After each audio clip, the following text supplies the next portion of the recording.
세계 기독교 고전 15. 철로 역정. 존 버년 지음. 루이스 레드 형제 그림. 유성덕 옮김. 낭독 이창현, 박수엽, 백종훈, 김승관, 김대영, 김동현. 출판 CH북스.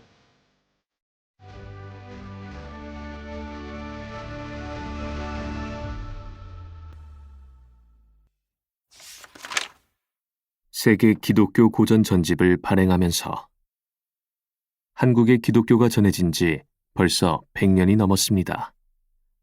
그동안 수많은 기독교 서적들이 간행되어 한국의 교회와 성도들에게 많은 공헌을 해왔습니다. 그러나 기독교 역사 100년을 넘어선 우리의 교회와 성도들에게 더 큰 영적 성숙과 진정한 신앙을 심어주기 위해서는 가치 있는 기독교 서적들이 많이 나와야 한다고 생각합니다. 그리하여 영혼의 양식이 될 수 있는 훌륭한 기독교 서적들이 모든 성도들의 가정뿐만 아니라 믿지 아니하는 가정에도 흘러 넘쳐야만 합니다. 믿는 성도들은 신앙의 성장과 영적 유익을 위해서 끊임없이 좋은 신앙 서적들을 읽고 명상해야 하며 친구와 이웃 사람들의 구원을 위하여 신앙서적 선물하기를 즐기고 읽도록 권해야 합니다. 이것은 하나님의 백성으로서 살기 원하는 사람의 의무입니다.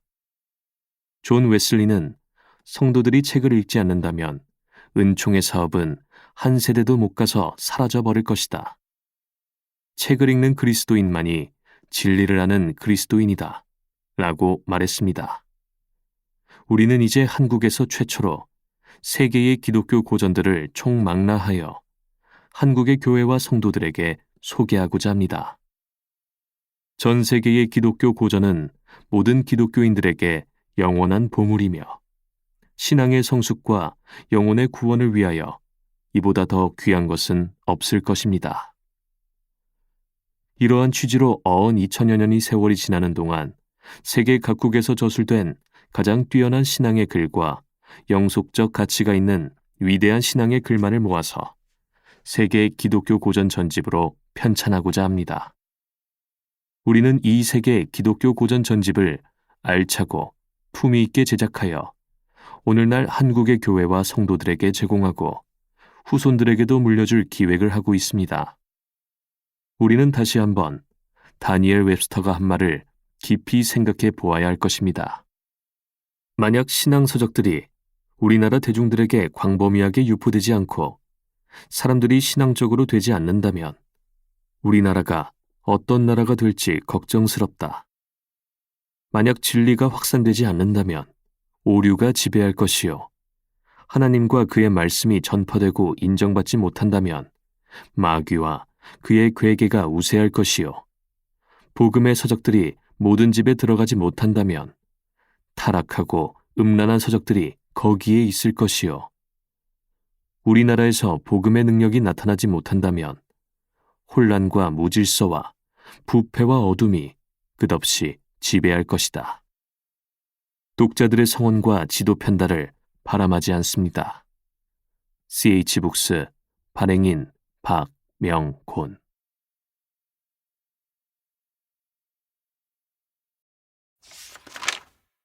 철로 역정을 추천하며 손봉호 전 서울대 교수.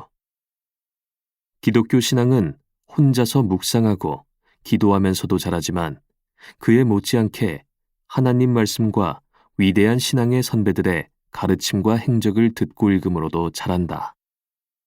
그래서 좋은 신앙 서적은 깊이 있는 신앙생활의 불가결한 양식이다.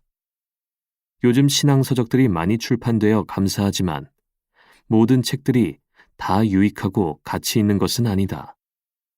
좋은 책과 그렇지 않은 책을 구별한다는 것은 그리 쉬운 일이 아니다. 사실 신통하지 않은 책 10권 읽는 것보다는 훌륭한 고전 한 권을 10번 읽는 것이 더 유익하다. 우리의 신앙생활과 경건생활에 성경 다음으로 유익을 주는 책들 가운데서 역사적으로 가장 많은 성도들에 의하여 읽혀진 고전 셋을 들자면 성 아우구스티누스의 고백록, 토마스 아 캠피스의 그리스도를 본받아, 그리고 존 버년의 철로 역정이다.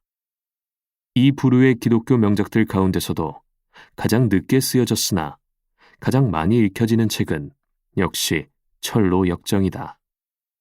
어떤 지역의 기독교가 전파되면 성경이 먼저 번역되고 그 다음에 번역되는 것이 철로 역정으로 되어 있고 우리나라에서도 예외는 아니다.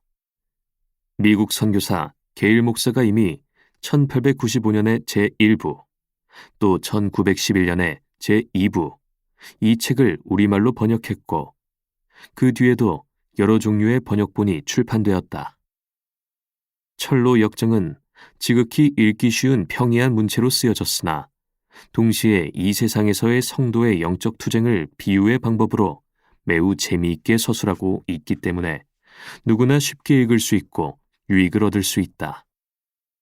문학적으로도 이 작품은 영문학사에 매우 중요한 위치를 차지하고 있어 수많은 연구 논문이 이 책에 대해서 쓰여졌다. 여러 번역본이 이미 나왔음에도 불구하고 이 역본을 다시 내는 것은 독자들에게 더 많은 유익을 선사할 수 있다고 믿기 때문이다.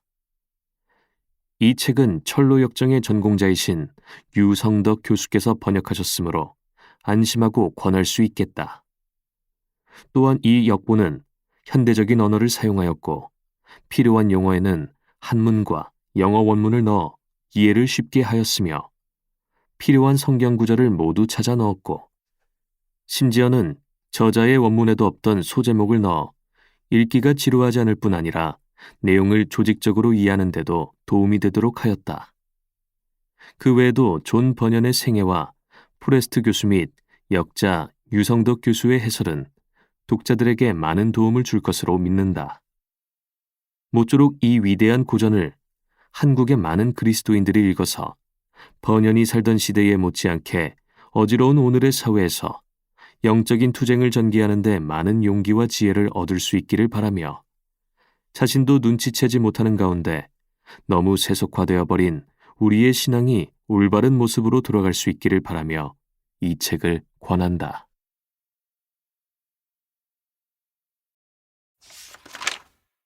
존 버년의 생애. 베아트리스 벳손, 미국 휘튼 대학 영문학 교수. 존 버년은 잉글랜드의 베드퍼드 근처에 있는 엘스토우에서 댐장이의 맏아들로 태어났다. 그의 교육은 의심의 여지 없이 아주 빈약하였다. 그는 자신의 비천한 태생을 인정하였으며 심지어 이를 강조하기까지 하였다. 내 아버지의 집은 우리나라의 모든 사람들로부터 멸시받는 가장 비천한 계층에 속했다. 그것은 거의 변할 수 없는 속물 근성이었는데 그가 이처럼 변화될 수 있었던 것은 오직 하나님의 은혜 덕분이었다. 16세 때의 버년은 의회군 병사로 징집을 당했다. 그가 군에서 어떤 활동을 했는지는 확실치 않다. 그가 주둔하고 있던 뉴포트 패그넬 근처에서 사소한 전투들이 있었지만 버년은 구체적인 군복무에 관해서는 전혀 언급을 하지 않는다. 3년쯤 후에 그의 군대는 해산되었고 그는 엘스토우로 돌아와 댐장이 일을 계속하였다. 버년은 음악을 사랑했지만 악기를 살 만한 돈이 없었다. 그러나 그는 돈이 없다고 좌절하지 않았다. 버년은 해머질을 해서 쇠로 바이올린을 만들어냈고 후에는 의자의 네 다리 중 하나를 깎아 플루트를 만들었다. 그 의자는 버년의 감방 안에 있던 몇 안 되는 가구 중 하나였다. 그는 2번 결혼하였다. 첫 번째 부인은 그처럼 아주 가난한 사람이었는데 그녀가 지참금으로 가져온 것이란 2권의 유명한 청교도 저서, 곧 아서 덴트의 보통 사람이 천국 가는 길과 루이스 베일리의 경건의 실천뿐이었다. 그의 첫 번째 부인 이름은 기록에서 빠져 있다. 이 결혼에서 그는 4명의 자녀를 보았는데 그중 1명은 맹인 딸 메리였다. 그의 2번째 부인 엘리자베스는 매우 용감한 여인이었다. 그녀는 권력자들의 적대감을 꿋꿋이 막아냈으며 존 버년의 재판에 여러 가지 탄원을 올렸는데 특히 그가 설교 때문에 옥에 갇힐 위험이 있을 때 그리하였다. 엘리자베스와 존 버년은 두 자녀를 낳았다. 버년은 자신의 영적 성장 과정을 부르의 자서전적 작품들 안에 실어놓고 있다. 그리스도교의 사귐이 무엇을 뜻하는가에 대한 그의 첫 발견은 방문 옆에 앉아 하나님에 관해 이야기하고 있는 서너 명의 가난한 여인들의 말을 얻어들은 때에 일어났다. 후에 그는 이렇게 말했다. 내 생각에 그들은 마치 온통 기쁨으로 말을 하고 있는 것 같았다. 그들은 매우 즐거이 성경에 관한 이야기를 하였고 그들의 이야기 속에는 은혜가 충만히 넘치고 있었으므로 그들은 마치 신세계라도 발견한 사람들처럼 보였다. 점차 버녀는 이 가난한 여인들이 속해 있던 사귐 안으로 자신이 끌려 들어가고 있음을 발견하였다. 1654년이 되기 몇 해 전에 그는 베드퍼드의 일반 침례교회 목사 존 기퍼드를 만나 그의 카운슬링을 듣는다. 그리고 나서 버녀는 엘스토우에서 베드퍼드로 이주해 베드퍼드 근처의 여러 마을들에서 설교를 하기 시작한다. 마침 그가 설교를 하기 시작한 때는 1660년 스튜어트 왕조가 복구되고 나라의 인정을 받지 못하는 설교는 강한 형벌로서 금지되던 때와 거의 일치된다. 1660년 11월 불법 집회를 인도했다는 죄목으로 체포된 버녀는 1661년 1월 판결을 받았다.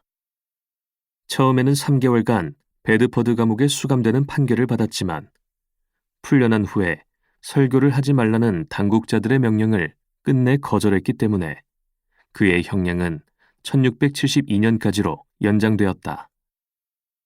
감옥에 갇혀 있는 동안 당국자들은 때때로 그가 외출하는 것을 허락하였다.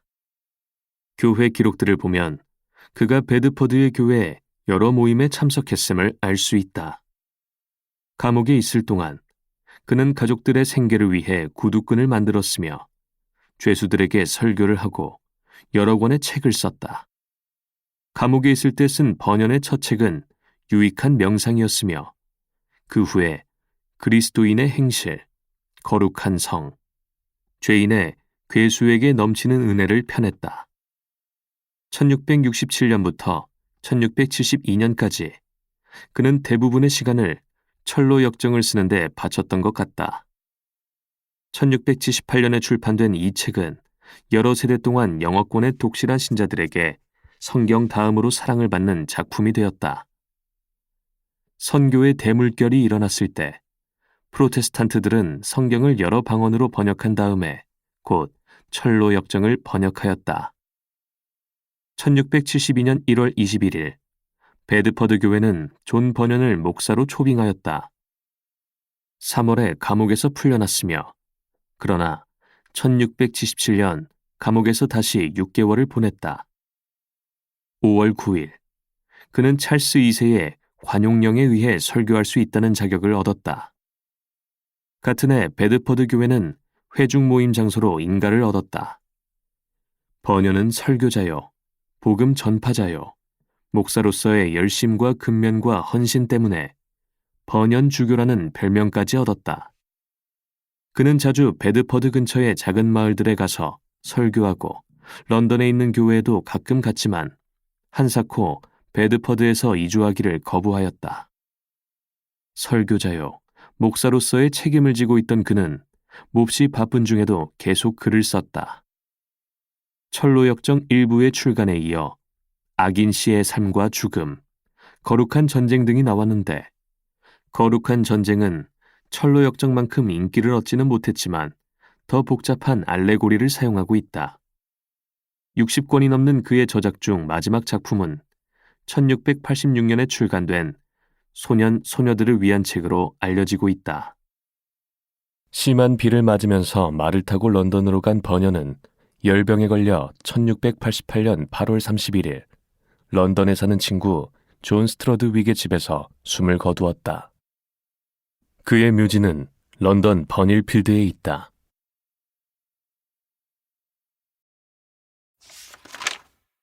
철로역정 해설 제임스 포레스트 캐나다 알버타 대학 영문과 교수. 이 세상의 광야를 걷다가 나는 우연히 동굴이 있는 곳을 만났다. 나는 거기 누워 잠을 잤는데 자면서 한 꿈을 꾸었다. 철로 역정의 이 간결하면서도 위대한 첫머리는 1678년 번연의 꿈이 이미 그것을 받을 준비가 되어 있던 독자 대중들에게 전달된 사실을 상기시켜준다. 당시는 영국뿐 아니라 온 유럽 사람들이 자연세계의 도덕적 번잡성과 생활고를 크게 실감하고 있었다.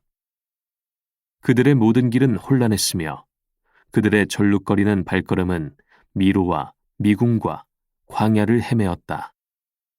국제적으로 명성을 얻고 있던 위대한 교육개혁가 존 아모스 코메니우스는 이미 1631년에 세상의 미로와 마음의 천국이란 책을 발표하였는데 그가 이 책을 쓴 목적은 하나님과 연합된 선택자들에게는 세상과 영광, 행복과 즐거움이 아무 쓸모없음을 보여주는 것이었다.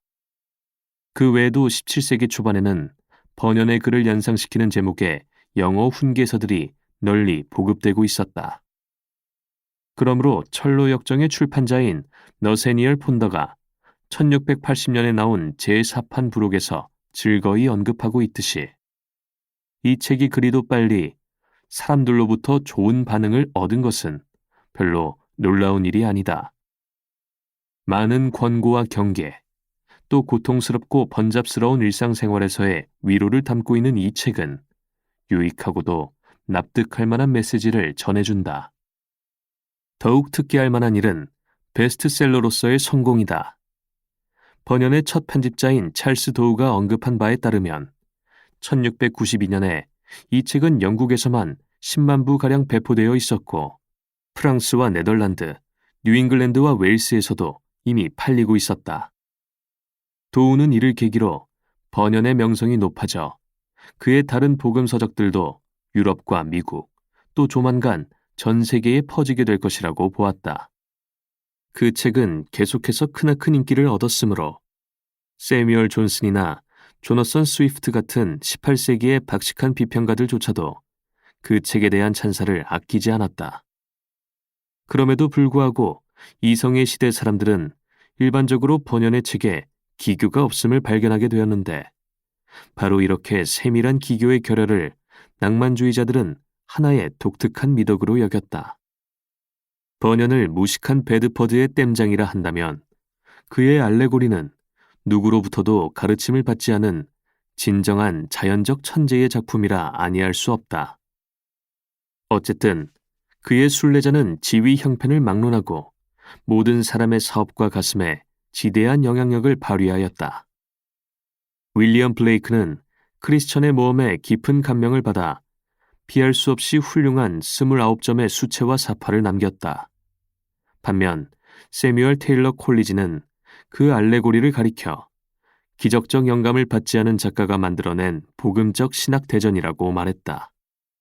19세기 내내 찬사는 조금도 줄지 않고 계속되어 선교의 열정이 들끓던 빅토리아 시대에 절정을 이루었다.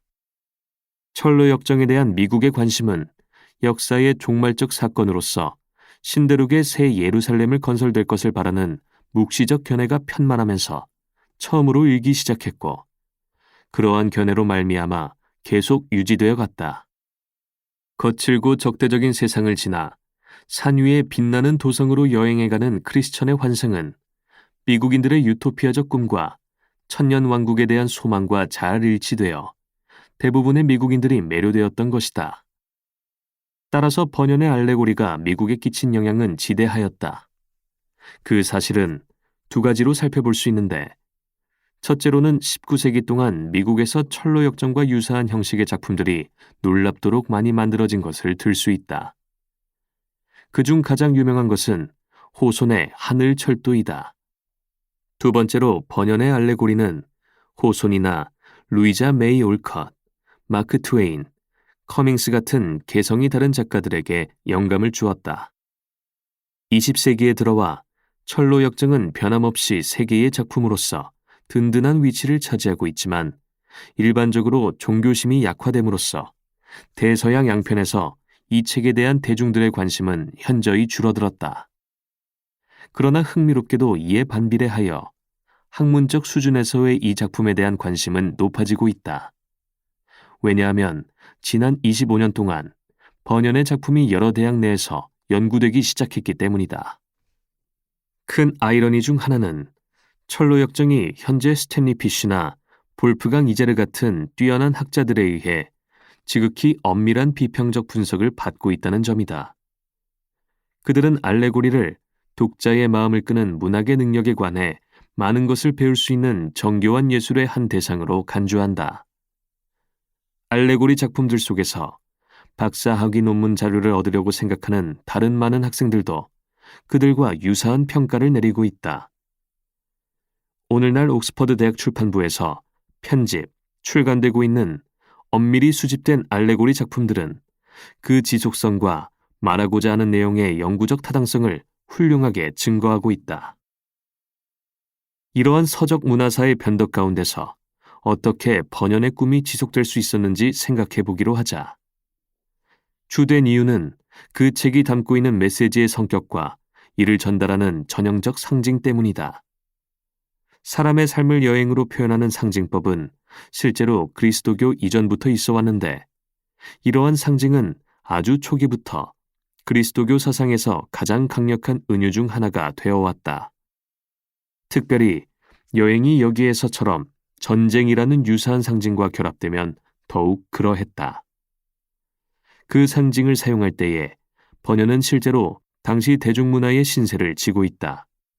왜냐하면 그 이전부터 많은 영국 청교도 설교자들이 자신의 영적 삶에 대한 설명을 할 때 비유를 인정할 뿐 아니라 이미 써오고 있었기 때문이었다. 철로 역정의 비유적 구조는 전통과 개인적 재능의 상호작용에 기반을 두고 있다.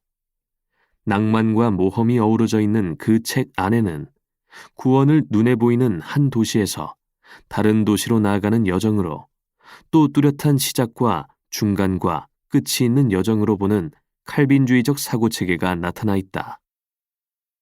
첫 번째 장면은 장거리 주자를 외로운 길로 불러들이는 장엄한 과정이다.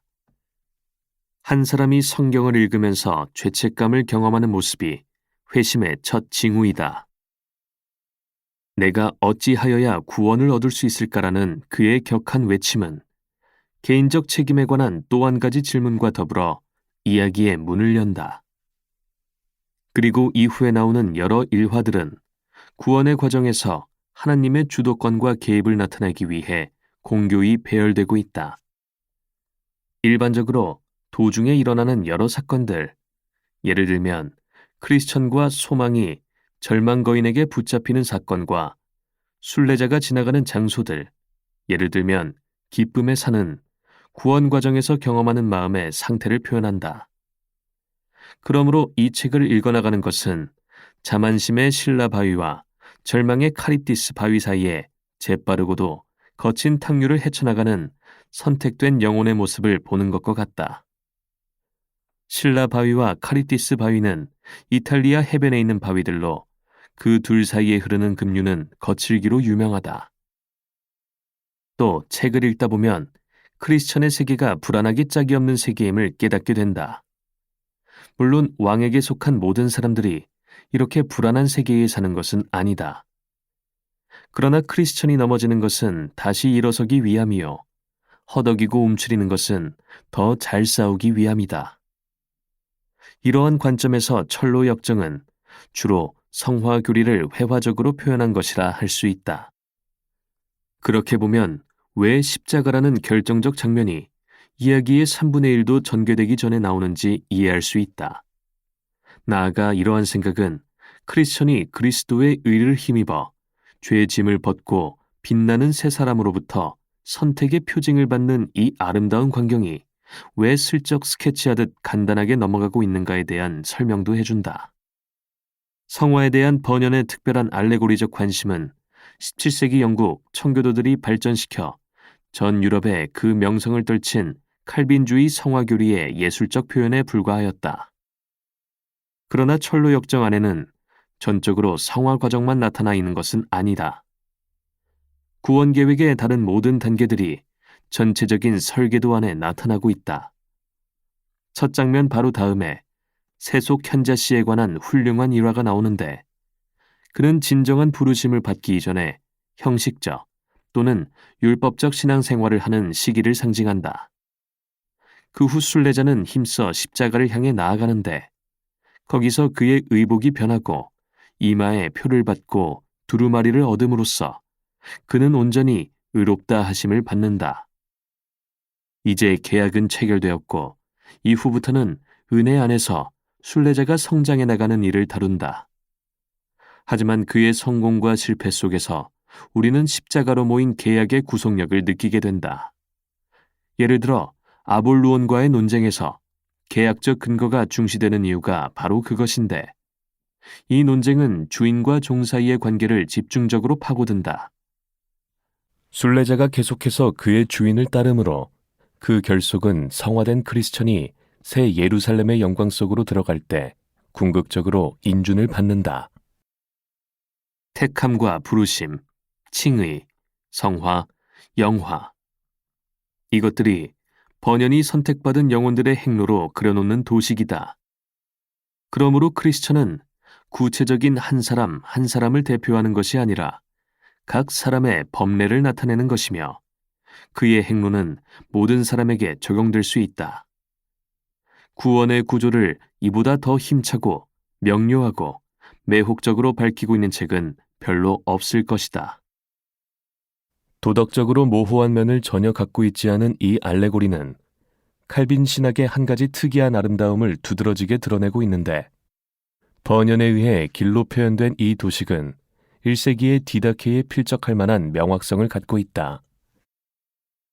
비록 이 작품이 인간의 필요성과 열망이라는 기초 위에 세워져 있기는 하나, 그 작품의 이런 구체적 성격은 우리로 하여금 이를 통해 실제적인 체험을 할 수 있도록 근거를 마련해주고, 또 그 책의 영속성을 아주 잘 설명해준다. 또 이 알레고리가 갖고 있는 기억할 만한 특성 중에는 셰익스피어의 리어 왕이나 밀턴의 리시다스를 상기시켜주는 태연스러운 도덕적 솔직성과 불유쾌한 생활의 측면을 꺼리는 데 대한 거부가 나타나고 있다.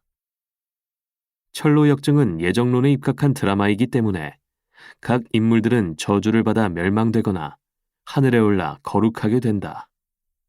이러한 선명한 구분은 알레고리 전편에 걸쳐 고루 나타나는데, 번연은 그가 어떻게 금방 흑백 논리적인 생각을 갖게 되었는가에 대한 변명의 글을 쓰는 가운데 그것이 바로 비유적 진리라고 언급한다. 각 인물의 뉘앙스나 행동의 미묘함을 그가 느끼지 못한 것이 아니라 한 가지 도덕적 입장을 확신의 근거에 지속적으로 표현하고자 했던 것이다. 이러한 태도가 그의 인물 묘사를 결정해주고 있다. 만약 믿음이 진정 그리스도교 순교자의 표상이라면 그는 마치 북극성과 같이 한결같이 자기를 부인하는 겸손함을 지니고 있어야 한다. 만약 선 혐오경이 믿음에게 정죄를 내린다면 그가 허황된 위세를 부리고 쓸데없이 큰 소리를 쳐야만 한다. 그런 인물을 묘사하는 데 미숙한 면은 전혀 없으며, 예술적으로 성실하고자 하는 욕망에 의해 모든 묘사가 이루어지고 있다. 이러한 한계 내에서도 번연은 독특한 개성을 지닌 인물들을 특징적으로 창조해 나간다. 그는 알레고리의 딱지가 붙은 전형적 인물이나 창백한 귀신들만 창조해내는 것이 아니라 살과 피를 지닌 남녀들도 근사하게 창조해낸다. 아무리 훌륭한 사람이라도 다 약점을 가지고 있다.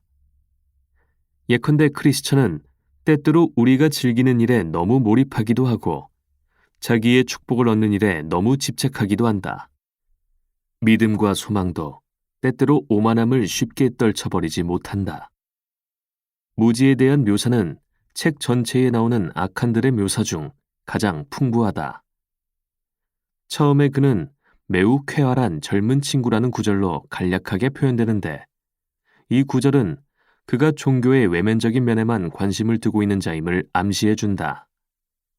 반면에 사심이란 자의 성품은 문맥을 기술적으로 처리함으로써 나타내고 있다. 그는 미사여구란 마을 출신인데 자기 이름은 말하지 않고 자기 친척 이름들만 쭉 언급하다가 기어코 그는 자기 유익에만 관심을 갖고 있는 기회주의자로 판명되고 만다. 다른 인물들과 마찬가지로 사심은 독자들의 마음에 지울 수 없는 인상을 심어주며 그 알레고리에 끊임없이 흥미를 보태주는 번연 예술의 또 다른 측면을 예시해준다.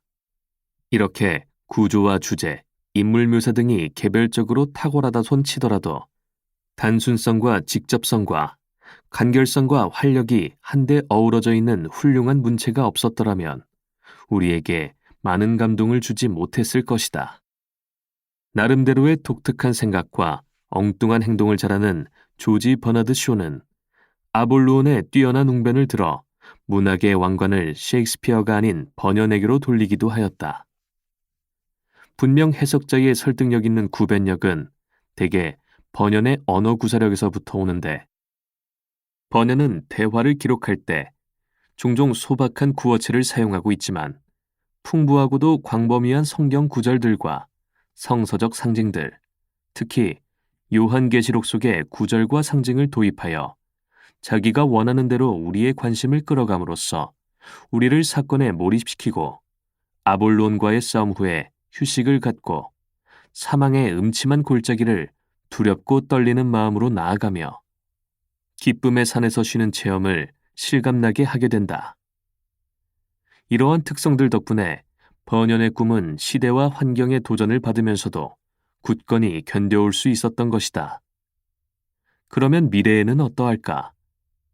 번연의 이 작은 책은 다시 한번 그 본래 소유자인 일반 대중에게로 돌아갈 가능성이 있다. 왜냐하면 비록 이 책이 다른 많은 청교도 작품들처럼 천대를 받게 되기는 했지만 그 안에는 우리가 흔히 생각하는 것보다 훨씬 낡지 않은 뚜렷한 요소들이 어느 정도 있기 때문이다. 여느 고전 작품들과 같이 철로 역정도 초시간적인 유용성을 지니고 있다. 이 책을 읽으면 우리는 다른 어떤 고찰을 훨씬 초월하는 인간의 삶과 운명에 대한 안목을 체험하게 된다. 각 영혼의 가치에 대한 강조와 이 세상 너머에 있는 삶에 대한 강력한 표현, 그리고 지금 현재 그것이 주는 의미 등을 통해 이 꿈은 핵시대에 살고 있는 우리에게도 완전히 적용되는 메시지를 전달해 줄 수 있다. 왜냐하면 아직도 이런 외침이 남아있기 때문이다. 내가 어찌하여야 구원을 얻을 수 있을까?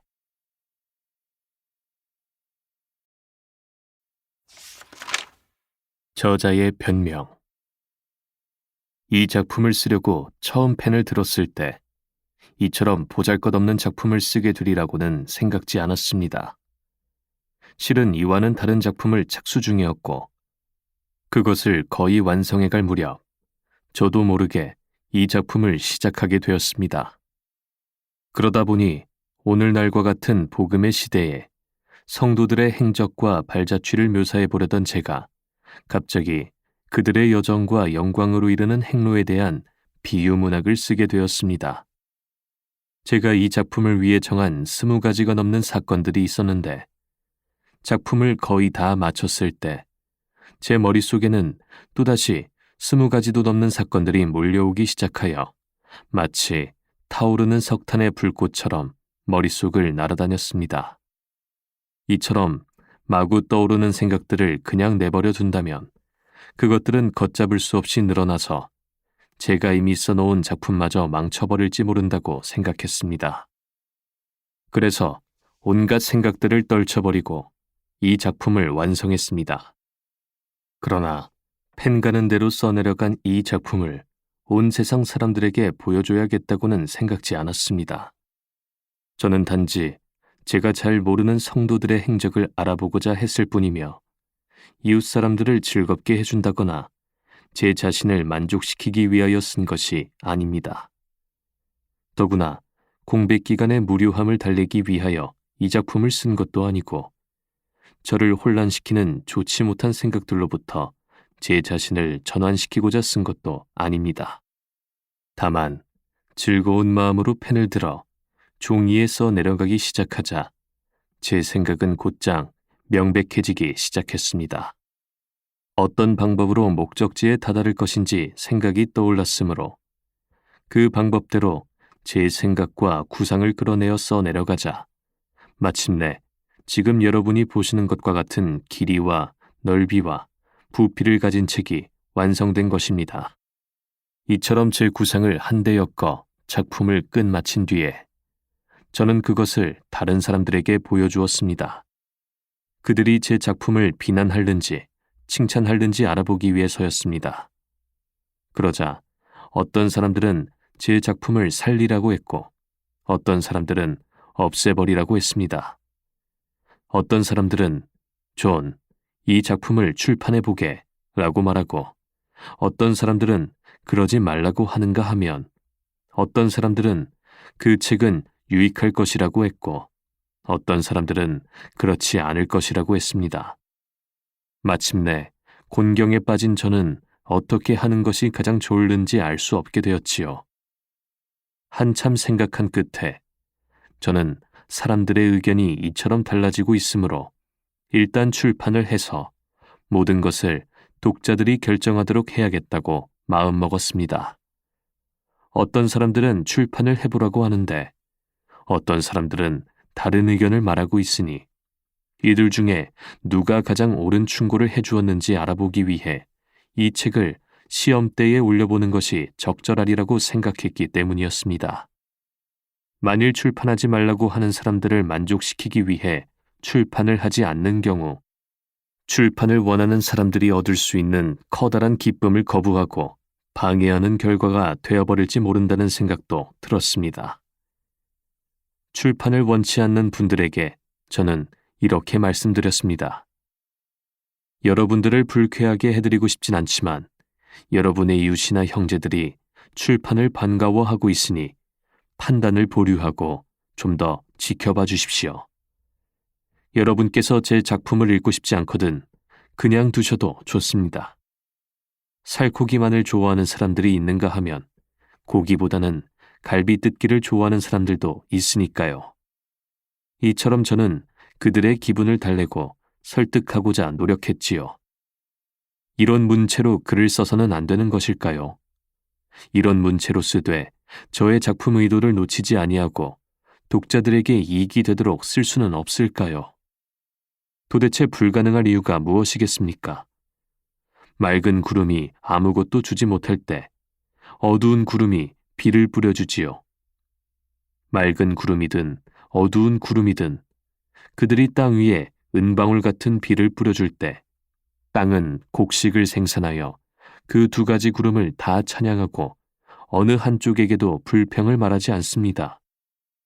두 가지 구름이 함께 합하여 땅으로 하여금 귀한 열매를 맺도록 해주었기 때문에 그 열매만을 보고 어느 구름의 덕택인지 분간할 수는 없습니다. 땅이 굶주려 있을 때는 두 가지 구름이 다 소중하게 여겨지지만 땅이 배부를 때에는 두 가지가 다 역겨워 구름들이 내리는 은총을 무익하게 만들어버리고 맙니다. 어부가 물고기를 잡기 위해 사용하는 여러 방법들을 살펴보십시오. 그가 얼마나 많은 도구들을 사용하는지, 그가 자신이 지닌 모든 지혜를 어떻게 총동원하는지 관찰해 보십시오. 그는 모든 지혜를 동원할 뿐 아니라 여러 가지 어롱과 밧줄, 낚시 도구, 고리, 그물 등을 사용합니다. 그러나 어롱이나 낚싯줄, 고리, 그물, 그 밖에 어떤 도구들을 사용한다 할지라도 고기가 저절로 잡히는 것은 아니지요. 부지런히 물고기 떼를 더듬어 찾고 직접 낚아 올리지 않고는 아무리 해도 물고기를 잡을 수 없는 법이지요. 새를 잡으려는 포수는 또 어떤 방법으로 사냥감을 찾아야 합니까? 엽총, 새그물, 끈끈이를 칠한 나뭇가지들, 등불, 방울 등등 이루 다 헤아릴 수 없이 많은 방법을 동원하면서도 그는 기어다니거나 여기저기 돌아다니거나 한참 서 있기도 합니다.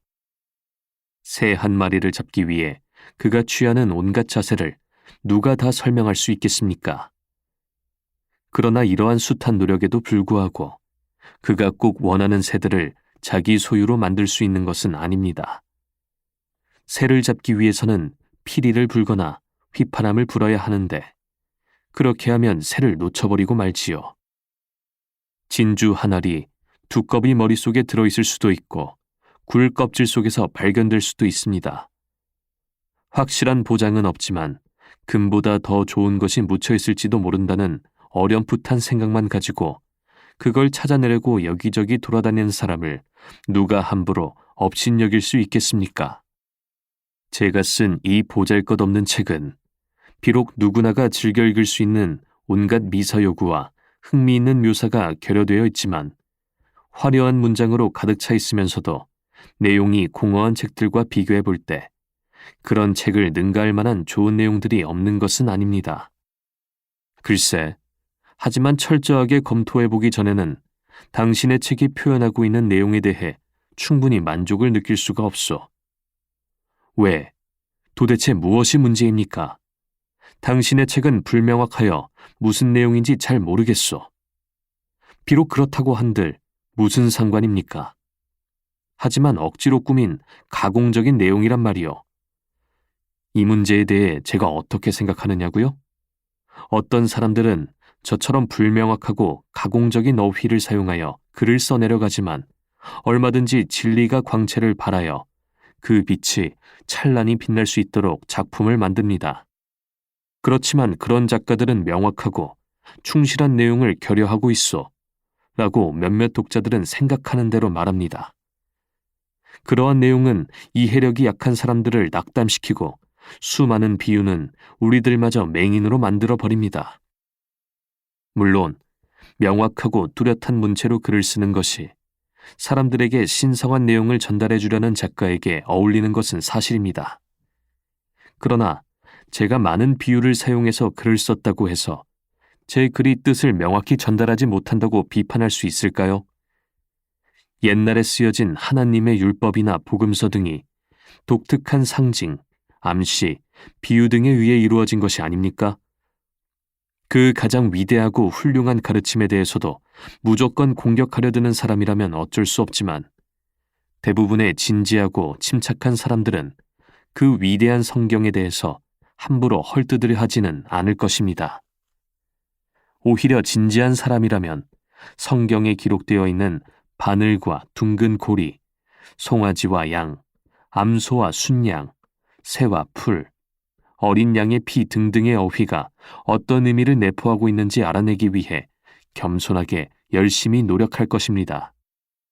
그러한 비유의 말씀 속에 숨어있는 진리의 빛과 은총을 발견하는 사람은 참으로 행복한 사람입니다. 그러므로 너무 조급하게 제 문체가 명확하지 못하고 거칠다는 결론을 내리지는 말아주십시오. 겉보기에 명확하다고 해서 모두 다 명확한 작품이라고 볼 수 없으며 비유를 통해 쓰여진 작품이라고 해서 함부로 무시해서는 안 될 것입니다. 이렇게 했다가는 자칫 가장 해로운 것들을 경솔하게 받아들이고 우리의 영혼에 매우 유익한 것들을 놓쳐버릴지도 모르기 때문입니다.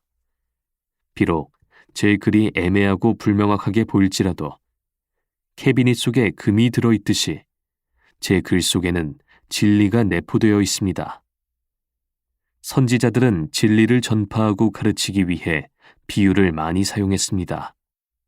예수님 또는 그의 사도들의 말씀을 열심히 고찰해 본 사람들은 그들이 비유를 통하여 표현한 진리가 오늘날까지 진리 그대로 빛나고 있음을 명백히 깨닫게 될 것입니다. 구절구절마다 온갖 지혜와 진리가 담겨있는 저 신성한 성경도 거의 다 애매한 문체와 많은 비유들로 쓰여졌기 때문에 이해하기가 쉽지는 않습니다. 그럼에도 불구하고 그 속에서 찬란한 진리의 광채가 흘러나와 우리의 가장 어두운 암흑조차도 대낮같이 밝혀줍니다. 필사적으로 제 글의 허물을 비판하려는 사람에게 성경을 자세히 읽어보고 제 책에서 좀 더 애매한 문장을 찾아보도록 권하겠습니다. 그가 몇 가지를 찾아낸다면 저는 가장 잘 쓴 작품일지라도 그 속에는 역시 나쁜 문장들도 있다는 것을 그에게 깨우쳐 줄 것입니다. 공명정대한 독자들 앞에 그가 쓴 글귀 하나와 나의 애매한 글귀 열을 그들 앞에 내놓고 내기를 걸어보겠습니다. 공평한 독자들이라면 아름다운 미사욕으로 꾸며진 그의 거짓말 한마디보다 제 글 10구절의 뜻을 훨씬 더 잘 이해할 것입니다. 참된 진리란 비록 그것이 거칠고 애매한 문구로 쓰여졌다 할지라도 판단력을 고취시키고 마음을 깨끗하게 하며 이해하는 사람들을 기쁘게 해주고 잘못된 고집을 꺾어주며 우리의 기억과 상상을 아름다운 것들로 가득 채워주고 또한 우리의 여러 가지 고통조차도 가라앉혀 줍니다. 제가 알기로는 디모데는 명확한 어휘를 사용하고자 애쓴 나머지 나이든 부인들의 우화 같은 것은 들으려 하지 않았습니다. 그러나 성실하고 사려 깊은 사도 바울은 비유나 우화의 사용을 금하지 않았는데 이는 금이나 진주 혹은 그 밖의 값진 보물들이 비유 속에 감추어져 있으며 조심스럽게 캐낼 가치가 충분히 있기 때문이었습니다. 한마디만 더 하겠습니다. 오 성직자들이여, 당신은 제 저서를 보고 기분이 상했습니까?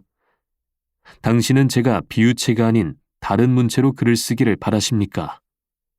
혹은 좀 더 명백하게 사건들을 묘사해주면 좋겠다고 생각하십니까? 그렇다면 다음과 같은 3가지 점들을 여기 제시하여 저보다 훌륭하신 저자들의 의견에 따르고자 합니다. 첫째, 저는 제가 사용하는 방법으로 글을 쓰는 것이 거부당할 이유를 발견하지 못했습니다. 저는 결코 어휘나 사건 또는 독자들을 함부로 취급하지 않았으며 등장인물이나 비유법을 사용하는데 경솔하지 않았습니다. 오히려 어떤 방법으로 쓰든 진리를 펼쳐나가고자 애를 썼습니다.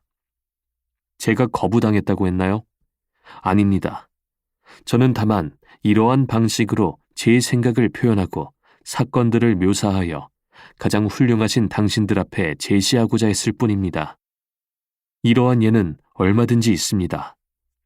예전에 이와 같은 비유법으로 말을 하고 행한 사람들이 지금 살아있는 어떤 사람들보다 하나님을 기쁘시게 한 예가 많이 있기 때문입니다. 둘째, 저는 까마득히 높은 위치에 계신 훌륭한 작가들이 대화법을 즐겨 사용했음을 발견했습니다. 그러나 그런 식으로 글을 썼다고 해서 어느 누구도 그들을 흉보거나 멸시하지 않았습니다. 만일 그들이 진리를 왜곡했다면 마땅히 저주를 받아야 하며 진리를 왜곡하려는 의도로 사용한 기교도 저주를 받을 것입니다. 그러나 그들은 그러한 방법으로 자유롭게 진리를 펼쳐나가 기지가 넘치는 글을 써서 여러분과 저를 감동시키고 하나님을 기쁘시게 했습니다. 우리에게 최초로 경작하는 법을 가르쳐 주신 하나님 이외에 우리의 생각을 표현하고 자신의 의도를 글로 표현하는 방법을 더 잘 알고 있는 분이 누구겠습니까? 또한 하나님만이 비천한 것들을 끌어올려 성스럽게 만드실 수 있습니다. 셋째, 성경에는 이러한 비유의 형식을 사용하여 하나의 사건이 또 다른 사건을 연상하도록 표현한 부분이 많이 있다는 것을 발견했습니다. 이러한 수법이 바로 제가 쓰는 수법과 유사한 것입니다. 그러므로 제가 이러한 수법을 사용한다 할지라도 진리의 찬란한 광채가 은폐되기는커녕 오히려 진리의 광채를 더욱 발산시켜 세상을 대낮같이 밝혀줍니다.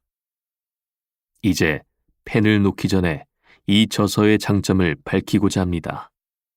그리고 강한 자를 끌어내리시고 약한 자를 세워 일으키시는 하나님의 손에 이 책과 여러 독자들을 맡기고자 합니다. 이 책의 줄거리를 대략 말씀드리면 한 인간이 영원 불멸한 하늘의 상을 타려고 노력하는 모습을 독자들 앞에 그려놓고 있습니다. 주인공이 어디를 떠나 어디로 가는지, 무엇을 행하고 무엇을 행하지 않는지 보여주고 있으며 하늘나라 영광의 문 앞에 이를 때까지 얼마나 뛰고 또 뛰는지 그 과정을 묘사하고 있습니다. 이 책은 또한 마치 영원한 왕관을 얻을 것처럼 인생 행로를 급히 달려가는 사람들의 모습을 보여주고 어떠한 이유 때문에 그들의 노고가 아무 쓸모없게 되고 마침내는 바보처럼 죽음에 이르게 되는지를 설명하고 있습니다. 이 책은 독자인 여러분을 각자 하나의 여행자로 만들어 줄 것입니다. 만일 당신이 이 책의 충고를 따른다면 당신은 성지에 이르는 길을 걷게 될 것이요.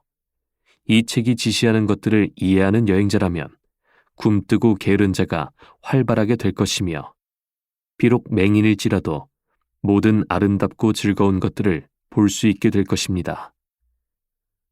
당신은 무언가 희귀하고도 유익한 것을 원하십니까? 우화 속에서 진리를 발견하고 싶으십니까? 당신은 건망증이 심한 사람으로서 정월 초하루부터 섣달 금음날까지의 모든 일을 기억하고 싶으십니까? 그렇다면 이 소설을 읽어보십시오. 이 책의 내용은 엉겅퀴 가시열매처럼 당신의 기억에 달라붙어 무력하고 의지할 곳 없는 사람들에게 커다란 위안이 될 것입니다. 이 책은 매우 무뚝뚝하고 감정이 없는 사람들의 마음조차도 감동시킬 수 있는 대화와 비유의 수법으로 적혀 있습니다. 언뜻 보기에는 신비하고 기이한 내용을 담은 것 같지만 실은 매우 건전하고 진실된 복음의 내용만을 담고 있습니다.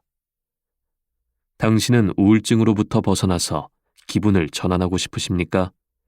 어리석은 행동을 멀리 떨쳐버리고 밝고 유쾌한 마음으로 생활하길 원하십니까? 재미있는 수수께끼들을 많이 읽고 그 답도 알고자 하십니까? 혹은 당신 나름의 묵상에 깊이 잠기길 원하십니까? 오직 살코기 뜯어먹는 것만 좋아하십니까? 아니면 구름을 탄 어떤 사람이 당신에게 들려주는 유익한 이야기를 듣고자 하십니까? 잠을 자지 않고서도 꿈을 꾸고 싶지 않으십니까? 동시에 울기도 하고 웃기도 하는 경험을 갖고 싶지 않으십니까? 잠시 무화경에 빠졌다가도 헛된 마술에 홀리지 않고 다시 제정신을 찾는 경험을 갖고 싶지는 않으십니까? 책을 읽으면서 무슨 내용인지 잘 이해하지는 못하지만 그 구절을 읽음으로써 하나님의 축복을 받고 있는지 아닌지를 알고 싶지 않으십니까? 만일 그렇다면 이리로 와서 제가 쓴 이 책을 펼치고 당신의 머리와 가슴을 함께 파묻어 보십시오. 존 버년.